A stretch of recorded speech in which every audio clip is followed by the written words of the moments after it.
So, sa solid fuel, ang unang analysis na gagawin ay proximate analysis. First is proximate analysis. Anong kailangan tandaan sa proximate analysis? Ano lang? FC, which is fixed carbon, plus moisture, plus ash, plus VCM, or volatile combustible matter, is equal to 100. So, lagay ko dito.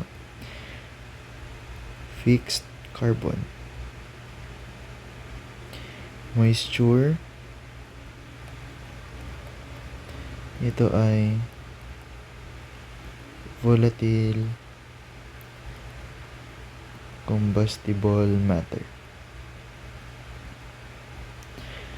So, yan lang kailangan tandaan sa proximate analysis. Punta na tayo sa second analysis, which is modified analysis. So, the second is modified analysis. Ano mga kailangan tandaan sa modified analysis? So, parang dito sa proximate analysis, meron din siyang equal to 100. Ano yun? So, carbon plus nitrogen plus sulfur plus ash plus moisture plus combined water plus net hydrogen is equal to 100. So, hindi yun. So, ano to? Carbon, nitrogen, sulfur, ash. Ito ay moisture. Nandun na sa taas. Ito ay combined water.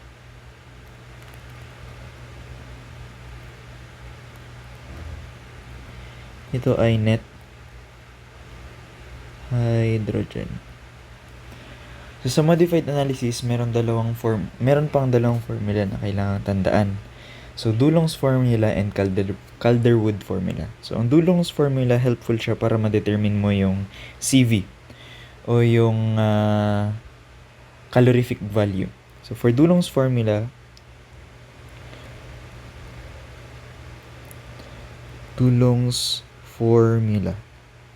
For Dulong's formula, ito yun. CV, which is the calorific value,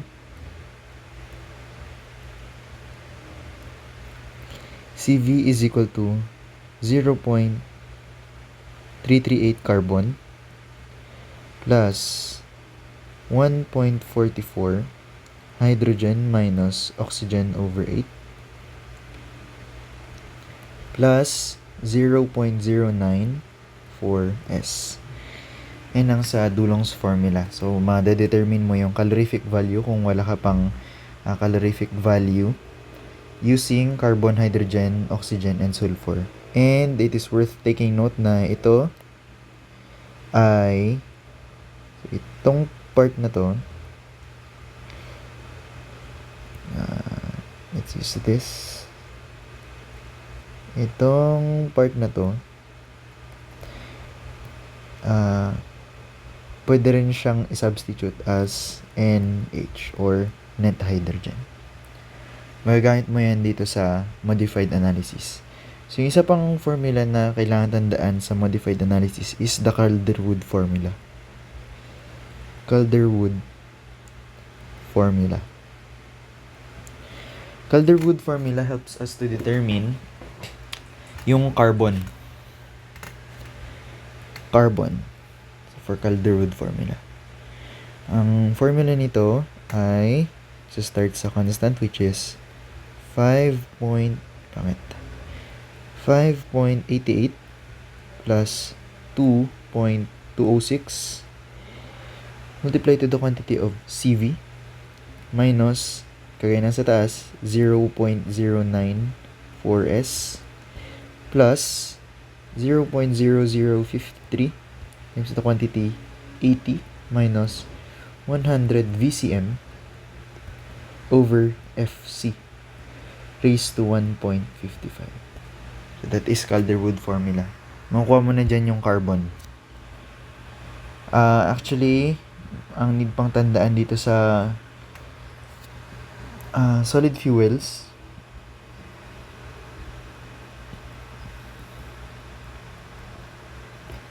yung unit ng lahat ng ito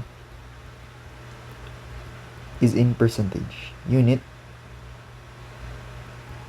of all values is in percentage. Percentage. So, yan. Kailangan din yan tandaan. Modified analysis. After ng modified analysis, pupunta ka na sa ultimate analysis. Ultimate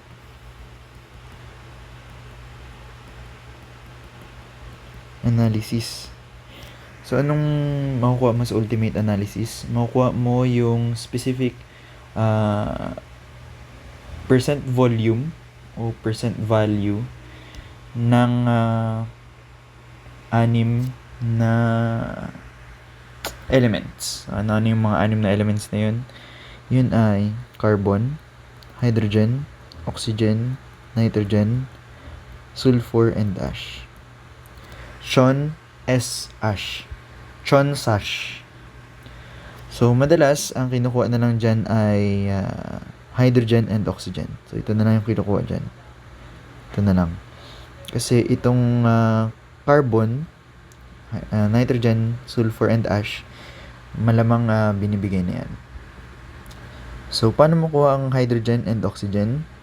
So, hydrogen total is equal to net hydrogen plus yung hydrogen in content water, combined water and moisture. Sorry, that is combined water and moisture.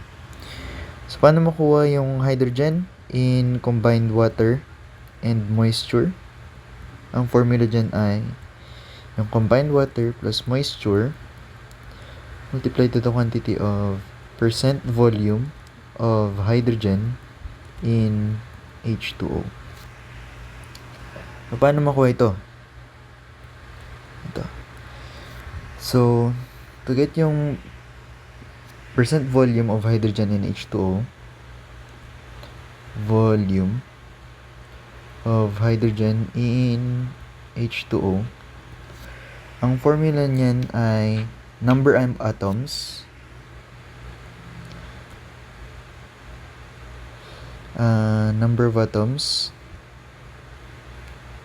hydrogen atoms na lang lagay ko. Hydrogen atoms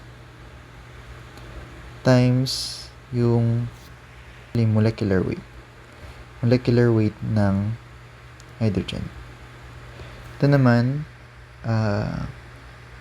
so ito nasa taas, hydrogen lang. Kasi itong nasa taas, hydrogen lang. Kasi yun yung kinukuha natin, yung percent volume ng hydrogen in H2O.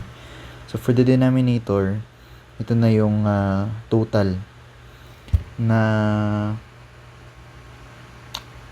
volume ng H2O. So that is H atoms times molecular weight ng hydrogen plus ano ito plus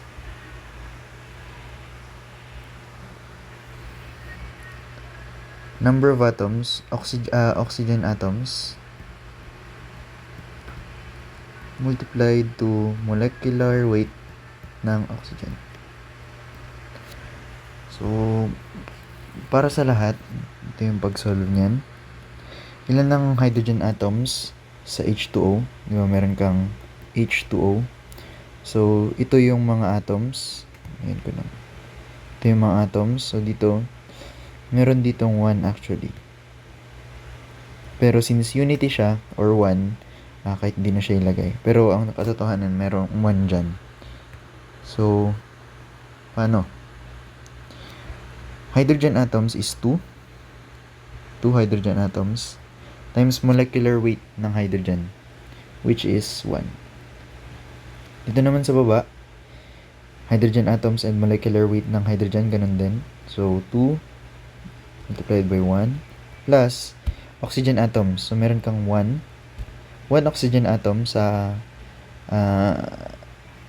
water, H2O. And then, anong molecular weight ng oxygen? That is 16. So, ang total niyan ay 2 over 2 plus 16. That is 2 over 18. Or in simple terms, meron kang 1 over 9. So, ito na yung constant value ng percent volume of hydrogen in H2O. Pwede mo na i-plug and play na lang sa formula. So, meron ka ng percent volume of hydrogen in H2O. Makukuha mo na yung hydrogen in combined water and moisture. So, ngayon, paano naman makuha ang O? Total O. Total oxygen is oxygen in combined water and moisture. So, kagaya ng hydrogen in combined water and moisture, ganun lang din ang formula. Except that, ang percent volume niya is oxygen instead of hydrogen. So, ano yun? Anong ibig sabihin nun? So, oxygen in combined water and moisture is equal to combined water plus moisture multiplied to percent volume of oxygen in H2O. So, let's try to solve this one. Percent volume of oxygen in H2O.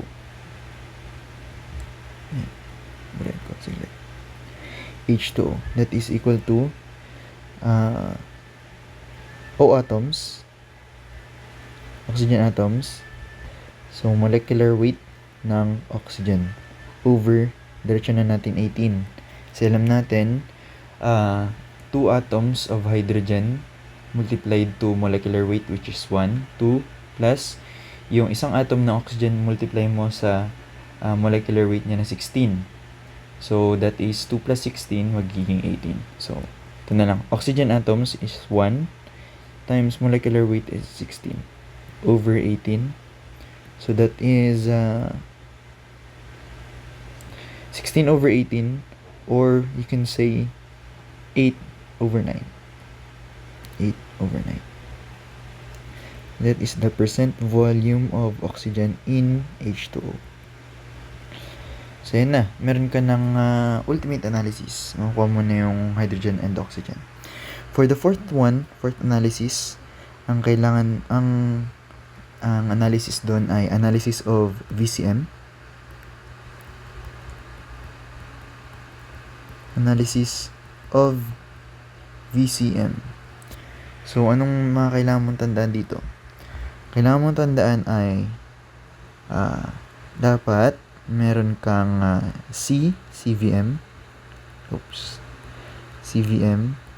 Meron kang combined water. Meron kang nitrogen, net hydrogen, and sulfur. Paano makuha itong CVM? Carbon in 4 CVM. VCM actually. That is VCM is equal to yung total carbon minus the fixed carbon. So, yun lang yun. Tapos, magkakaroon ka ng volumetric analysis. So, ano ibig sabihin nun? So, meron kang VCM, meron kang weight, and then meron kang percent. VCM, water, combined water, there's nitrogen, net hydrogen, and sulfur. So, ano yung weight na ibig sabihin? Yung weight na tinutukoy dito ay yung percentage kung ilan sila sa solid fuel na yun. So, itong si VCM, makukuha mo siya dito, di ba? Kunyari, binigyan ka ng ang nakuha mo for C, let's say for example is 48. Fixed carbon, actually, let's make this bigger. Let's say this is 56. Mas nakuha mo sa fixed carbon using proximate analysis is, let's say 48. So si VCM mo ngayon ay 56 minus 48 is 8. So ilalagay mo dito sa weight is 8. Tapos combined water, makukuha mo yun siya dun sa modified analysis. So let's say for example meron kang 12 combined water. For the nitrogen, let's say for example konti lang yung nitrogen content mo. Let's say for example this is 2. For net hydrogen, meron kang 1 and 1. So total mo lang to. Total weight is, this is 20 plus 20 plus 4 is 24. The percentage, that is 8 over 24. 8 over 24 is 1/3. This 1/3. So this is 0.33. That is 1/3. 8 over 24 is 1/3. 12 over 24 is 1/2 or 50%. Actually, gawin mo na itong in percent. Times 100 mo na. That is 33. This is 50%. 2 over 24 is 1 over 12. 1 over 12 is 8.33. 8.33. 1 over 24 times 100 is 4.70. 4.70. So this must arrive to 100. Let's try 33 plus 50 plus 8.33 plus 4.17 plus 4.70. Kulang. So dapat dito may 33 pa dito. Ayan. So 33.33 and sakto na. Ganyan lang. Parang volumetric analysis. So after ng analysis of VCM, yan po tayo na isa pang page.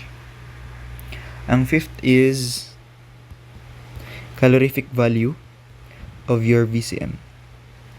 So may formula yan siya. The calorific value of VCM is 100 times yung CV ng fuel mo or yung solid fuel. Let's say for example the coal. Example lang fuel na lang para general. Fuel na solid. Minus the CV of carbon times the FC over the VCM. So the CV of carbon, whereas yung CV of carbon is 33.8 megajoule per kilogram. kg. Ayan. Yan dapat nandaan sa calorific value of your volatile combustible matter. For number 6, pwede kang tanungin kung what is the air-fuel ratio of the fuel kapag nag-combust na siya. Before that, meron kang dapat tandaan na mass balance. Let's start with the mass balance muna. So, pwede kasing binigay na merong ash loss. So, saan mo yung ilalagay? Mass balance ko muna. So, M in is equal to M out. Ano yung mga pumapasok na mass? Meron kang mass of air and mass of fuel. So, lalabas yung flue gas, mass ng flue gas, plus yung ash loss. So, after nun, we can ano tawag dito? Pwede nating ilabas itong mass ng fuel. So, that is mass ng fuel multiplied to the mass of air over mass of fuel plus 1 is equal to mg, mass ng flue gas, plus ash loss. Where yung mass of air over mass ng fuel, pangit. mass ng fuel is equal to actual air-fuel ratio. So, that is mass ng fuel times actual air-fuel ratio plus 1 is equal to mass ng flue gas plus ash loss. Okay. So, yan lang need tandaan kapag binigyan ka ng ash loss. Kailangan mo siyang i-consider. So, dito mo siya ilalagay. So, ngayon, ang tanong, what is the formula for the stoichiometric air-fuel ratio ng ganitong fuel, ng solid fuel? So, using ultimate analysis, actually ito ay formula na talaga. Hindi ko alam kung paano na-derive. So, for the air-fuel stoichiometric,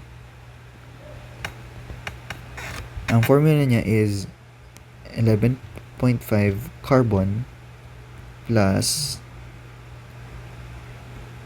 34.5 hydrogen minus oxygen over 8. Dito, hindi mo na siya pwedeng gawing... hindi ko alam kung pwede mo i-substitute dito sa part na to. Dito sa part na to, yung NH. Hindi ko pa na-try, pero... kayo na bahala. Hindi pa kompleto. Magpa-plus ka ng 4.3 sulfur. And then, i-divide mo siya by 100. Bakit mo i-divide ng 100? Kasi, yung carbon, hydrogen, oxygen, and sulfur mo is naka-percent. Your carbon, hydrogen, oxygen, and sulfur are in percent. So, para makansad yung percent, i-divide mo ng 100. So, yun na yun. This is stoichiometric air-fuel ratio. Pag may ganyan ka na, pwede mo nang masolve yung actual. For the actual air-fuel ratio, meron kang A Fs 1 plus E. So, that's it for solid fuels.